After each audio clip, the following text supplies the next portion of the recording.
Hello everyone, myself Mayuri Patel and our group number is S206.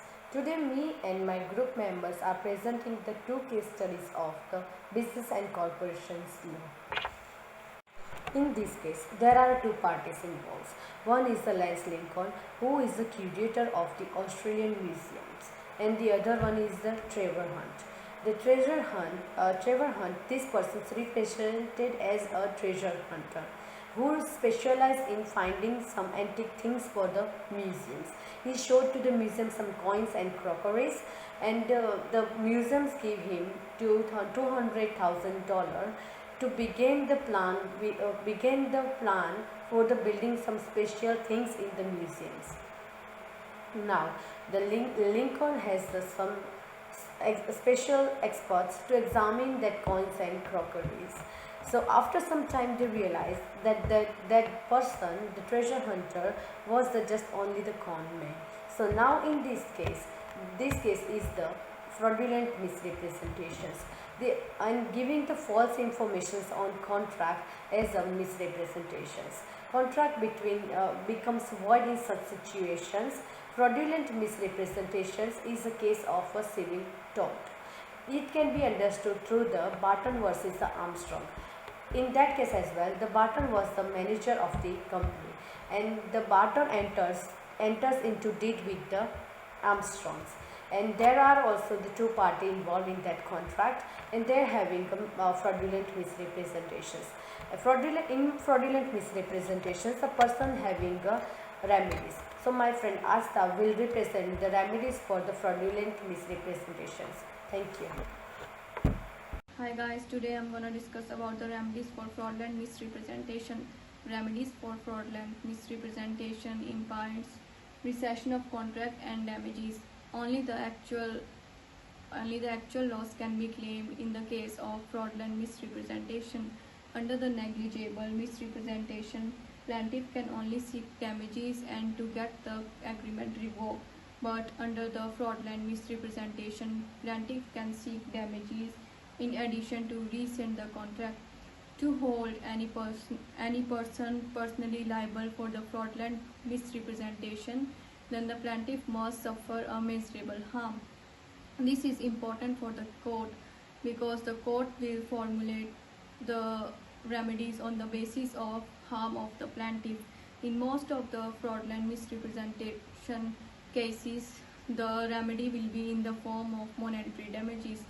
In some of the fraudulent misrepresentation cases, more than one party can be held liable for the fraudulent misrepresentation.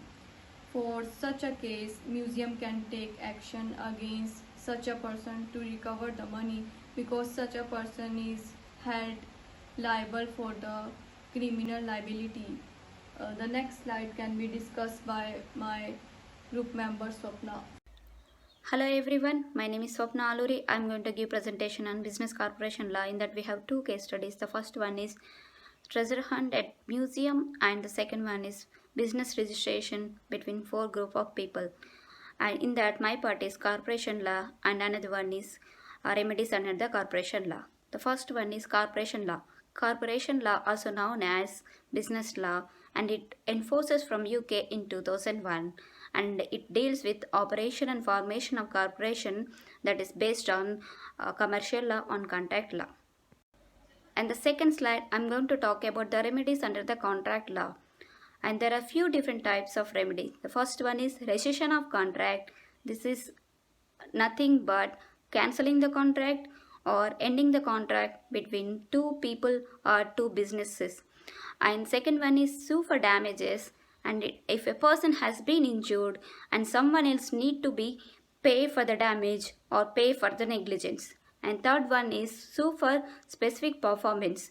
It is a legal or equal entity of damage. And the fourth one is injunction. Injunction is a legal form of special court or remedy that compels a person to do. And the final one is quantum. It is a compensation or loss. In our assignment, we have two case studies. According to business law, the first case study is a misrepresentation. So the museum can sue the person or recover the money from the person. And the second case study is a breach of contract. The person whose name has a Kelly, she has a promoter, she need to register the business name, but she didn't register the business name, so she has a liability to pay the loss. Thank you. Hi, my name is Tang Thi Dang. I would like to talk about breach of contract under corporation law. Breach of contract occurs when the corporation fails to perform its duties under the contract. In the case study, Kelly is personally liable for all contracts that are done before incorporation. And if Kelly does not register the company, then she is not personally liable for any contracts. Not the company is liable for all the contracts that are made before incorporation. So we can conclude that all the rules of corporation laws are applicable in this case. It also can be understood through the case of Global Kings Corporation v. Henry Jackson. Thank you.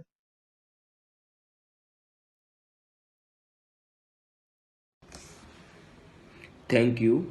My name is Umesh. Today I will discuss about the first part of the case study conclusion. As per the first case study, this can be concluded that the museum can take the civil action against such a person and has a right to cover money. In this case, all the situation of fraudulent misrepresentation are applicable. And also today I am discuss about the second part of the case study conclusion. Second part of the case study conclusion is divided into the two part. The first part of the case study conclusion is that as per this case can be concluded that Kelly is a personally liable for all the contracts that are done before the incorporation. According to the Australian corporation law, the promoter is personally liable for all the contracts that are made by the before the incorporation. In this case, Kelly is assuming as a promoter, so Kelly is personally liable for all the contracts that are the made before the incorporation. In this case, these are not incorporation done. And second part of the case study conclusion is that as per this case study, if the Kelly does not register the company, then she is not a personally liable for any contract. The company is liable for all the contract that made by company is not a register. The promoter is not a personally liable for all the contract. As per this case study, this can be concluded that all the rules corporate laws are applicable in this case. Thank you.